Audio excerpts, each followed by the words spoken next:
வணக்கம். நம்ம சேனலை சப்ஸ்கிரைப் பண்ணாமல் பார்க்குறவங்க தயவுசெய்து சப்ஸ்கிரைப் பண்ணி பாருங்கள். நம்ம சேனலை சப்ஸ்கிரைப் பண்ணி பார்க்குறவங்களுக்கு ரொம்ப நன்றி.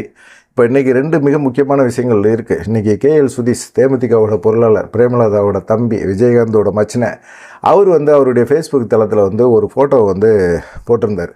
இந்த ஃபோட்டோ தான் மிகப்பெரிய ஒரு சர்ச்சையை இப்போ ஏற்படுத்திக்கிட்டே இருக்குது. அந்த ஃபோட்டோவில் என்ன போட்டிருந்தார் அப்படின்னு கேட்டிங்கன்னா, ஜெயலலிதா எப்படி ஒரு கை வச்சு இப்படி நிற்கிறாங்களோ அதே போல் பிரேமலதாவையும் அதே ஸ்டைலில் ஒரு ஸ்டில் எடுத்து ஜெயலலிதாவை பிரேமலதா 2 ஃபோட்டோவையும் வச்சு ஒரு ஃபேஸ்புக்கில் அவர் போட்டிருக்காரு. ஒருவேளை அவர் சொல்ல வந்த கருத்து என்ன அப்படின்னு பார்த்தீங்கன்னா, ஒரு ஜெயலலிதா போல் ஒரு ஆளுமையோட பிரேமலதா உருவாகிட்டு இருக்காங்க, இல்லை உருவாகிட்டாங்க அப்படிங்கிற ஒரு எண்ணத்தில் தான் அவர் அந்த மாதிரி ஃபோட்டோ போட்டிருக்க வாய்ப்பு இருக்குது. ஆனால் சமீபத்தில் பிரேமலதா ஒரு பேட்டி கொடுக்கும்போது, கேப்டனோட படத்தை யாருமே பயன்படுத்தக்கூடாது, எங்கள் கட்சி மட்டும்தான் பயன்படுத்தணும், ஒருவேளை நீங்கள் கூட்டணிக்குள்ளே வந்தீங்க அப்படின்னா நாங்கள் உங்களோட கூட்டணி வைக்கிறோம் அப்படின்னோம்னா அப்போ வேணால் நீங்கள் பயன்படுத்திக்கலாம், ஆனால் யாருமே பயன்படுத்தக்கூடாது, கேப்டன் படத்தை ஃபோட்டோவை அவங்களுடைய கட்சி பேனரில் பயன்படுத்துறது தவறு அப்படின்னு சொல்லி அழுத்தம் திருத்தமாக சொன்னாங்க. இது யாருக்கு சொன்னாங்க அப்படிங்கிற விஷயம் எல்லாத்துக்குமே தெரியும். விஜய்க்கு தான் சொன்னாங்க அப்படிங்கிறது புரியும். சரி, இப்போ ஏன் இவங்க ஜெயலலிதா ஃபோட்டோ பண்ணாங்க? இவங்க ஒரு வேறு இவங்களுடைய தலைவர் படத்தை எடுத்து அவங்க வேறு கட்சிக்காரங்க பயன்படுத்தக்கூடாது அப்படின்னு சொல்லும்போது, அதிமுகவோட ஒரு தலைவியாக இருந்தவங்க, புரட்சி தலைவி, அவங்க ஃபோட்டோவை எடுத்து எதுக்காக இவங்க பிரேமலதா யூஸ் பண்ணியிருக்காங்க? யூஸ் பண்ணது இல்லாமல் அந்த ஃபோட்டோவை எடுத்து சுதீஷ் ஏன் ஃபேஸ்புக் தளத்தில் போட்டார் அப்படிங்கிற மாதிரி ஒரு கேள்வி இருக்குது. இப்போ 2024 நடந்த நாடாளுமன்ற தேர்தலில் அதிமுக கூட்டணியில் இருந்தாங்க. அப்போ பயன்படுத்தியிருந்தால் அது பிரச்சனை கிடையாது. ஆனால் இப்போ கூட்டணியில் இருக்காங்களா? இல்லை. கூட்டணியில் இருக்கிறோமா இல்லையா அப்படிங்கிற ஒரு சந்தேகமாக அவங்களுக்கு இருந்துக்கிட்டே இருக்குது. ஏன்னா ராஜ்யசபா சீட்டு தரல, தேமுதிக திமுகவோட பேச்சுவார்த்தை நடத்தியிருக்கிறாங்க. திமுக இவங்க 12 சீட்டு கேட்டாங்க, அவங்க 8லேருந்து 10 சீட்டுக்குள்ளே தரேன்னு சொல்லியிருக்கிறாங்க. சமரச பேச்சுவார்த்தை நடந்துக்கிட்டே இருக்குது. சமீபத்தில் முதலமைச்சர் அப்போலோ மருத்துவமனையிலேருந்து வீட்டுக்கு அட்மிட் பண்ணி சிகிச்சை பெற்று அப்புறமா ஓய்வுக்காக வீட்டுக்கு போயிருந்த சமயத்தில் இவங்க போய் அவங்க முதலமைச்சரை சந்தித்து பேசிட்டு வந்தார். இதெல்லாம் பார்த்திங்கன்னா ஓரளவுக்கு திமுக கூட்டணிக்குள்ளே பூந்துரும், திமுகவோட கூட்டணி வைக்கும் அப்படின்னு சொல்லி அவங்க கூட்டணி தொடர்பான பேச்சுவார்த்தையெல்லாம் முடிச்சுட்டாங்க அப்படிங்கிற மாதிரி ஒரு பேச்செல்லாம் இருந்தது. இந்த மாதிரி சமயத்தில் திடீர்னு இப்படி ஒரு இதை பண்ணிருக்காங்களே அப்படிங்கிற ஒரு கோபம் எல்லாத்துக்குமே இருக்குது. யாருக்கு? குறிப்பாக தேமுதிகவை சேர்ந்த அந்த கட்சிக்காரங்களுக்கே அவ்வளோ கோபம் இருக்குது. ஏன்னு கேட்டிங்கன்னா, 3ஆம் தேதி பிரேமலதா சுற்றுப்பயணம் போகும்போது கேசி வீரமணி அவர்களுடைய சொந்தமான ஒரு ஹோட்டலில் தங்கியிருந்தாங்க. அப்போ பார்த்தீங்கன்னா கேசி வீரமணி போய் மரியாதை நிமித்தமாக பிரேமலதாவை சந்திச்சாங்க அப்படின்னு தான் சொல்கிறாங்க. 2 பேர் சந்திப்பும் அரசியல் நிமித்தமான ஒரு சந்திப்பு கிடையாது, அவருடைய ஹோட்டலில் தங்கியிருந்தோம், அதனால அவர் சந்திச்சார், பேசினார் அப்படின்னு சொன்னாங்க. அப்போயே பிரேமலதா மேலே ஒரு டவுட் இருந்தது. இந்த சைடு திமுகவோட கூட்டணி வைக்கிறதுக்கு பேச்சுவார்த்தை நடத்திட்டு இருக்காங்க, அப்புறமா இங்கேதும் பார்த்தீங்கன்னா அதிமுகவோட பேச்சுவார்த்தை நடத்துகிறாங்க அப்படிங்கிற மாதிரி சொல்ல ஆரம்பித்தாங்க. இது கட்சிக்காரங்கள் எல்லாத்துக்கும் பார்த்திங்கன்னா மிகப்பெரிய ஒரு டென்ஷனு, கோபம். என்ன இவங்க இப்படி பண்ணுறாங்க? ஏற்கனவே திமுகவோட பேச்சுவார்த்தை நடந்துக்கிட்டு இருக்குது, ஓரளவுக்கு முடிஞ்ச மாதிரி எல்லாருமே சொல்கிறாங்க. இந்த மாதிரி சமயத்தில் ஏன் இவங்க திரும்பவும் கேசி வீரமணியை சந்தித்தாங்க, முன்னாள் அமைச்சரை, இப்போ ஏன் பேச்சுவார்த்தை நடத்துகிறாங்க? சரி, மரியாதை நிமித்தமான ஒரு சந்திப்புப்பா அப்படின்னு விட்டா கூட, இப்போ ஜெயலலிதாவோட பிரேமலதா இருக்கிற மாதிரி ஒரு ஃபோட்டோவை போட்டு சுதீஷ் என்ன சொல்ல வராரு? தேமுதிக திரும்பவும் அதிமுகவோட கூட்டணி வைக்க விரும்புகிறாரா அப்படிங்கிற மாதிரி ஒரு சூழ்நிலை இருக்குது. இந்த மாதிரி சமயத்தில் நிறைய பேர் கமெண்ட்டுகளை போட்டு கிழிக்கிறாங்க சுதீஷை. இந்த மாதிரி ஃபோட்டோவை போடலாமா? தேர்தல் நெருக்கத்தில் இன்னும் கூட்டணி தொடர்பான எந்த முடிவுமே எடுக்காத போது இந்த மாதிரி ஒரு ஃபோட்டோவை எதுக்காக சுதீஷ் போட்டார் அப்படின்னு சொல்லி கீழே கமெண்டெல்லாம் பயங்கரமாக போடுறாங்க. கூட்டணி உறுதியே ஆகாத நிலையில் மற்ற கட்சி தலைவர்கள் புகைப்படங்களை இணைத்து நீங்கள் இந்த மாதிரி ஃபோட்டோ போடுறதுனால தவறான விமர்சனத்தை சந்திக்கக்கூடும் அப்படின்னு சொல்லி போட்டிருக்காங்க. அதே போல் பார்த்திங்கன்னா விஜய் அப்படின்னு சொல்லி வெக்க கேடுங்க, இது ஜெயலலிதா A1 அக்யூஸ்டு, அவங்களோட ஏன் நீங்கள் அந்நியாரோட ஃபோட்டோவை சேர்த்து போடுறீங்க அப்படிங்கிற மாதிரி ஒருத்தர் சொல்லியிருக்கிறாரு. வினோத் அப்படிங்கிறது இது தேவையில்லாத ஒன்று, இப்போதைக்கு இந்த பெரிய பஞ்சாயத்தை உருவாக்குற மாதிரி இருக்குது சுதீஷ் பண்ண வேலை, இது தொண்டர்கள் மத்தியில் ஒரு மிகப்பெரிய ஒரு அதிருப்தியை ஏற்படுத்துது அப்படின்னு சொல்லியிருக்காங்க. அதே போல் MG ரெங்கராஜ் TK அந்த கட்சியை சேர்ந்து தேமுதிக சேர்ந்த ஒருத்தர், அவரும் என்ன போட்டிருக்காருன்னா, குற்றவாளிங்க ஜெயலலிதா, அந்நியார் சொக்க தங்கங்க, நீங்கள் 2 பேருமே இணைச்சி எப்படிங்க நீங்கள் போடலாம் அப்படிங்கிற மாதிரி அவர் கேட்டிருக்காரு. இன்னொருத்தர் யோகேஷ் அப்படிங்கிறவரும் அதே மாதிரி தான் A1 குற்றவாளி, கூட்டணி முறிவு ஏற்பட்ட உடனே பார்த்திங்கன்னா டக்குன்னு ஏணியை எட்டி வச்சு MLAக்களை விலக்கி வாங்கியவர், நீங்கள் வந்து இப்படி பண்ணுறது தப்பு அப்படிங்கிற மாதிரி அவரும் போட்டிருக்காரு. பழைய சம்பவங்கள்லாம் எடுத்து போட்டிருக்கிறாரு. அதே போல் கேப்டன் ரமேஷ் அப்படிங்கிறவரும் அதை தான் சொல்லியிருக்காரு. தயவுசெய்து இந்த படத்தெல்லாம் தூக்கிடுங்க, நிப்பாக எடுத்துருங்க, ஏங்க இப்படி பண்ணிடுறீங்க, தொண்டர்கள் மனசை புரிஞ்சுக்கங்க அப்படின்னு சொல்லி நிறைய பேர் வந்து சுதீஷுக்கு வந்து பயங்கரமான ஒரு கேள்வியெல்லாம் கேட்டு விட்டுருக்குறாங்க.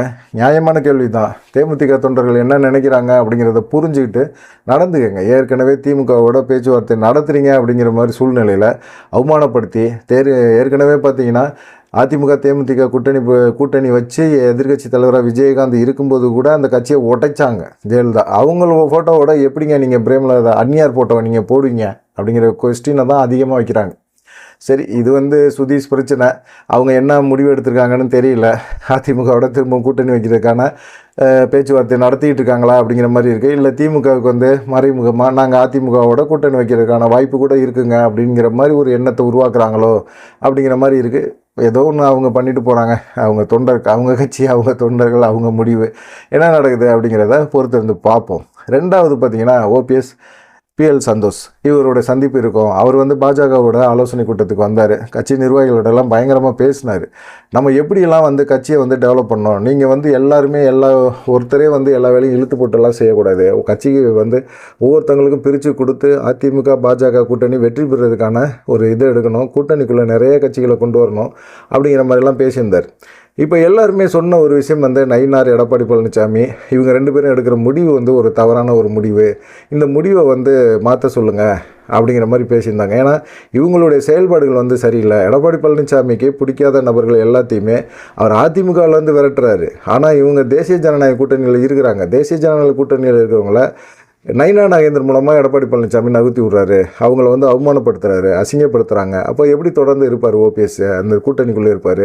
இப்போ அதனால தான் விலகிட்டார். நயினா நாகேந்திரன் செயல்பாடுகள் எடப்பாடி பழனிசாமியோட செயல்பாடுகள் போல் இருக்குது. எடப்பாடி பழனிசாமி சொல்கிறத மட்டும் கேட்குறாரு அப்படிங்கிற மாதிரி எல்லாருமே புகாரை வந்து PL சந்தோஷ்கிட்ட வந்து தெரிவிச்சிருக்கிறாங்க. இது அந்த கூட்டத்தில் வந்து அண்ணாமலையும் இருந்திருக்கிறார். ஆனால் பார்த்தீங்கன்னா அண்ணாமலையும் ஓபிஎஸ்ஸை வைக்கிறதுக்கான முயற்சியில் பலமாக இருந்தார். ஏன்னா ஓபிஎஸ் இல்லை அப்படின்னா தென் மாவட்டங்களில் பாஜக பெரிய அளவில் அடி வாங்கும் அப்படிங்கிறது அவருக்கு நல்லாவே தெரியும். இருந்தாலும் பார்த்தீங்கன்னா ஓபிஎஸ் வேணும் அப்படிங்கிறத நினைக்கிறாரு. நயினா நாகேந்திரன் எடப்பாடி பழனிசாமி பேச்சை கேட்டது மிகப்பெரிய ஒரு தப்பு. இது நயினா நாகேந்திரனுக்கே ஒரு காலகட்டத்தில் எடப்பாடி பழனிசாமி சிக்க வைப்பார், அசிங்கப்படுத்துவார், அவமானப்படுத்துவார், இதே போல் வந்து அவர் விரட்டி விடுவார் அப்படிங்கிற மாதிரிலாம் பேச ஆரம்பித்தாங்க. சரி, என்ன தான் நடக்குது? இப்போ டிடிவி தினகரன் மட்டும்தான் அந்த சைடு இருக்கிறாரு. அவருமே என்ன சொல்கிறாரு அப்படின்னு பார்த்தீங்கன்னா, எடப்பாடி பழனிசாமியோட நாங்கள் கூட்டணி வைக்கணும்னு அவசியமே கிடையாது, எனக்கு அந்த எண்ணமே கிடையாது. அம்மா மக்கள் முன்னேற்ற கழகம் எதுக்காக ஆரம்பித்தேன், நான் அதிமுக வந்து மீட்கணுங்கிறதுக்காக தான். இன்றைக்கி 8ஆம் வருஷத்தில் வந்து நான் அம்மா மக்கள் முன்னேற்ற கழகம் அடியெடுத்து வச்சுருக்கு. இதுக்கு எடப்பாடி பழனிசாமியை முதலமைச்சராக்கிறதுக்காக நான் வந்து கட்சி ஆரம்பித்து வச்சுருக்கிறேன்.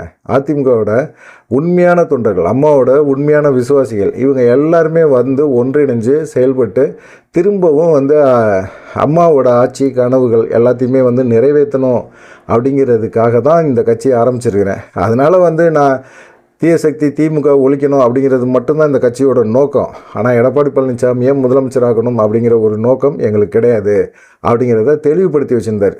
இவர் வேறு ஒரு சைடு மண்டக்கா பேசிகிட்டு இருக்காரா. இது எடப்பாடி பழனிசாமிக்கு எரிச்சலாக இருக்குது. இந்த டயத்தில் எதையாவது ஒன்று சொல்லி டிடிவி தினகரன் நான் தேசிய ஜனநாயக கூட்டணிலேருந்து விலகிட்டேன் அப்படின்னா பாஜக மேலிடம் பயங்கரமாக டென்ஷன் ஆயிடுவாங்க.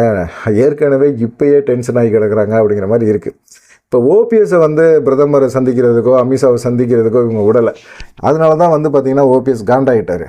நான் 3 முன்னாள் முதலமைச்சராக இருந்திருக்கிறேன், எனக்கு வந்து சந்திக்கிறதுக்கு நீங்கள் யார், நீ சந்திக்க விடாமல் செய்கிறதுக்கு நீங்கள் யார், எடப்பாடி பழனிசாமி பேச்சை கேட்டுக்கிட்டு நீங்கள் இந்த மாதிரி பண்ணுறீங்களா அப்படிங்கிறதுனால தான் அவர் கடுப்பாகி வெளியேறினார்.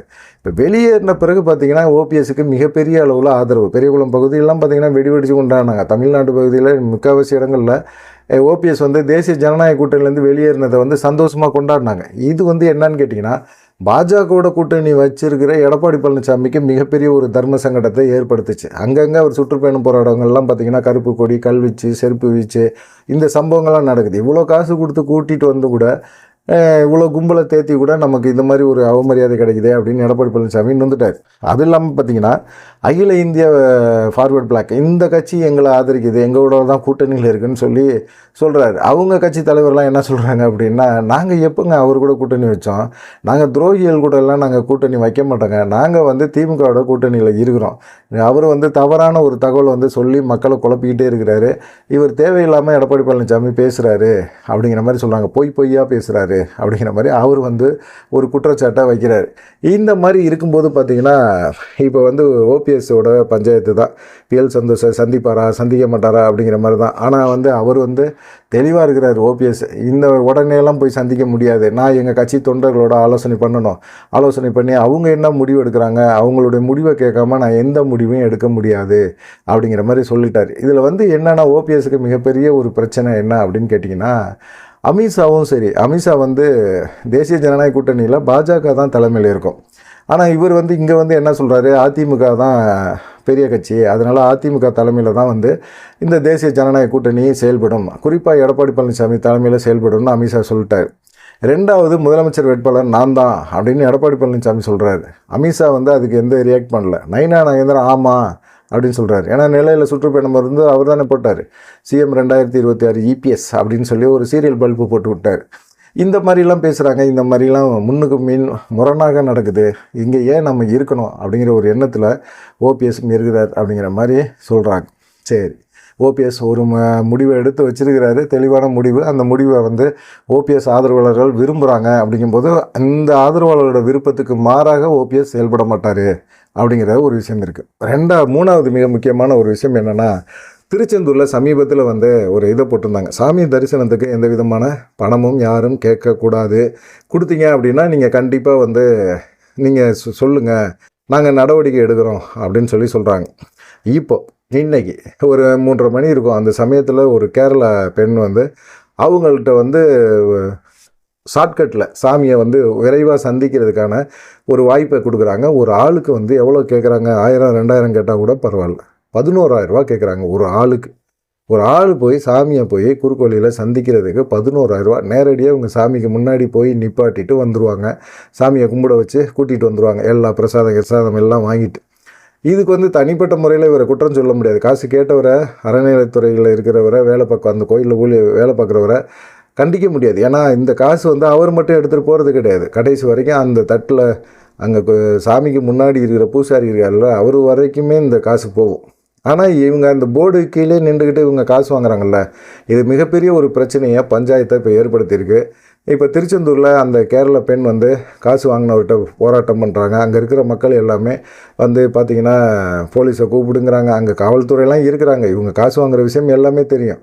இப்போ வந்து சேகர் பாபு வந்து அறநிலையத்துறை அமைச்சராக இருக்கிறாரு. அவர் வந்து இது மாதிரி விஷயங்களில் தலையிட்டு இந்த மாதிரி வந்து காசு வாங்குறவங்க மேலே நடவடிக்கையெல்லாம் எடுக்காமல் தூய்மை பணியாளர்கள் கிட்டத்தட்ட ரிப்பன் மாளிகையில் அவங்க வந்து 9 நாளாக வந்து அவங்க அங்கே செயல்பட்டுக்கிட்டு இருக்காங்க. அவங்கள்ட்ட போய் நாங்கள் வந்து தனியார் வசம் நாங்கள் விட்டுட்டோம், நீங்கள் அவங்களோட இணைஞ்சு வேலை பாருங்கள், 23,000 ரூபா சம்பளம் வாங்கிட்டு இருந்தவங்களும் இப்போ 16,000 ரூபா சம்பளம் வாங்குங்க, உங்களுக்கு எல்லாமே பெனிஃபிட்டெல்லாம் அவங்க தருவாங்க அப்படின்னு சொல்கிறாங்க. இவங்க எல்லாமே எதிர்பார்த்தது என்னன்னு கேட்டிங்கன்னா, தூய்மை பணியாளர்கள் எல்லாமே அவங்களுக்கு அரசு வேலை கிடைக்கும் அப்படிங்கிற ஒரு நம்பிக்கை இருந்தது. திமுக ஆட்சிக்கு வந்த பிறகு நம்ம கண்டிப்பாக தரும். ஏன்னா கிட்டத்தட்ட 15 மண்டலத்தில் 10 மண்டலத்துக்கு மேலே அதிமுக ஆட்சிகள் இடத்துல ப்ரைவேட்டுக்கு விட்டுட்டாங்க.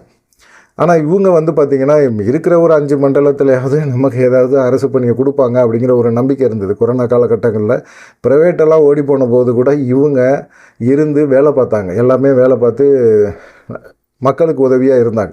அவங்களுக்கான ஒரு முக்கியத்துவத்தை அமைச்சர் சேகர் பாபு கொடுக்கணும். ஆனால் அவர் கொடுக்கவே இல்லை. அவர் தேனாவிட்டா திமுறா அப்படியே நின்றுக்கிட்டே ஸ்டைலாக பத்திரிகையாளர் செல்வனா, ஆனால் உனக்கு பதில் சொல்லணும் அவசியம் இல்லை, உனக்கு நான் ஏன் பதில் சொல்லணும், பத்திரிகையாளர்கள் கேள்வி கேட்டால் நான் பதில் சொல்லிக்கிறேன், இல்லையே நாங்கள் அந்த மாதிரி தேர்தல் நேரத்தில் எந்த மாதிரி வாக்குறுதியும் கொடுக்கலையே அப்படின்னு சொன்னாங்க. தேர்தல் சமயத்தில் வாக்குறுதி கொடுத்தார். அதிமுக ஆட்சி காலத்தில் ப்ரைவேட் பண்ணும்போது கூட அவங்க வந்து எதிர்க்கட்சி தலைவராக அப்போ ஸ்டாலின் இருக்கும்போது அவர் வந்து நிறைய விஷயங்களை வந்து இந்த தூய்மை பணியாளர்களுக்காக போராடி இருக்கிறார். அவர் வந்து அறிக்கையிலே வந்து அது சொல்லியிருக்கார், தேர்தலில் வாக்குறுதிகளே அதையும் கொடுத்துருக்கிறார்.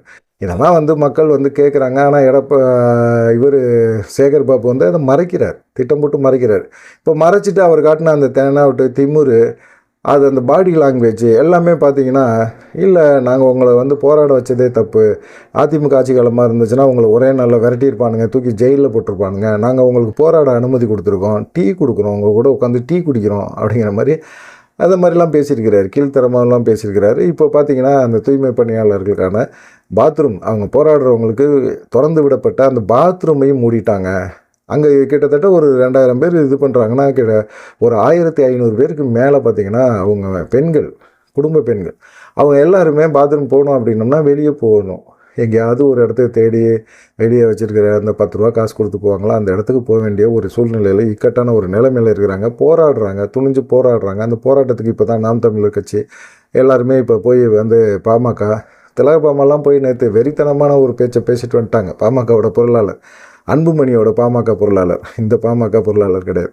அவர் போய் பேசிட்டு அவங்களும் வெறித்தனமாக பேசிட்டு வராங்க. ஒரு லாரி நிறையா குப்பை அள்ளிட்டு வந்து ரிப்பன் மாளிகைக்குள்ளே உள்ளே விட்டு நீ ப்ரைவேட்டில் ஆள் விட்டுருக்கலாம் அல்லு அப்படின்னு சொல்லி நான் சொல்கிறதுக்கு தயாராகிட்டேன், நான் துணிஞ்சிட்டேன் அப்படிங்கிற மாதிரி அவங்களாம் பேச ஆரம்பிச்சிட்டாங்க. இன்றைக்கி சீமான் வேறு போய் பேசியிருக்கிறாரு. எல்லாருமே வந்து இப்போ தூய்மை பணியாளர்களுக்கு நெருக்கடி அதிகமாகிடுச்சு. இதுக்கெல்லாம் மிக முக்கியமான காரணம் என்னென்னா சேகர்பாபு. ஆனால் உண்மையிலே வந்து சேகர்பாபு அந்த விஷயத்தில் தலையிடக்கூடாது.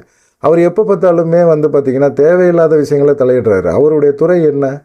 அவருடைய துறை அறநிலைத்துறை. இன்றைக்கி திருச்செந்தூரில் இந்த மாதிரி ஒரு பிரச்சனை பஞ்சாயத்து ஓடுது, எவன்டா காசு கேட்டது, எவன்டா காசு வாங்கினது, அவன் மேலே நடவடிக்கை எடுறான் அப்படின்னு சொல்லி டக்குன்னு இறங்கி இந்த மக்களுக்கு வந்து நீங்கள் ஒரு ஆதரவாக இருந்திருந்தீங்க அப்படின்னா அதை ஏற்றுக்கலாம். அதை விட்டுட்டு தேவையே இல்லாமல் இந்த துறைக்கு தூய்மை பணியாளர் இந்த துறைக்கு வந்து யார் அமைச்சர் நேரு, அவர் பேச வேண்டிய இடத்துல இவர் நின்றுக்கிட்டு இவர் பேசிக்கிட்டு நான் அவங்கள பார்த்துக்கிறேன். அவங்களாம் யார்? நான் சொன்னால் கேட்டு தானே ஆகணும். உங்களுக்கு தெரியாதுண்ணே, நீங்கள் திருச்சிண்ணே, நான் சென்னைண்ணே, பிறந்து வளர்ந்ததெல்லாம் நான் இங்கே தானே, நான் பார்த்துக்கிறேண்ணே அவங்கள அப்படின்னு சொல்லிட்டு இவர் வந்து தேவையில்லாமல் இது பண்ணுறாரு. முதலமைச்சர் குடும்பத்தை நீங்கள் சாபம் விட்றீங்களா? சாபம் விட்டுட்டு நீங்கள் இருந்துருவீங்களா, வேலையில் இருந்துருவீங்களா அப்படின்லாம் மிரட்டுறாராம். அந்த மாதிரிலாம் மிரட்டிக்கிட்டு இவர் அலைஞ்சிட்ருக்காரு. இவர் இப்போ துறையில் வந்து இவ்வளவு இது ஊழல் நடக்குது. ஒரு நபருக்கு திருச்செந்தூர் முருகனை முன்னாடி போய் சந்திக்கிறதுக்கு 11,000 ரூபா கேட்குறாங்க. அவங்க 10 பேர் இருந்தாங்கன்னா 1,00,000 இப்போ எவ்வளோ காசு வருது பாருங்கள். ஒரு ஆளுக்கு 11,000 ரூபான்னா 10,000ன்னு வச்சா கூட 10 பேருக்கு 1,00,000 ரூபா. ஏன்னா இப்படி பண்ணுறீங்க, இப்படி கொள்ளையடிக்கிறீங்க. ஒரு கோயிலுக்குள்ளே மனசு நிம்மதியாக வந்து சாமி கும்பிடணும்னு நினைக்கிறவங்களுக்கு இவ்வளோ பெரிய ஒரு துரோகத்தை அங்கே இருக்கிற ஊழியர்கள் செய்கிறாங்க. திருச்செந்தூரில் இந்த அநியாயம் நடந்துக்கிட்டே இருக்குது. இதை தட்டி கேட்குற மக்களை கூட பாதிக்கப்படுறாங்க. மக்களை எல்லாம் மிரட்டுறாங்க. அங்கே இருக்கிற அரசு ஊழியர்கள் மிரட்டுறாங்க.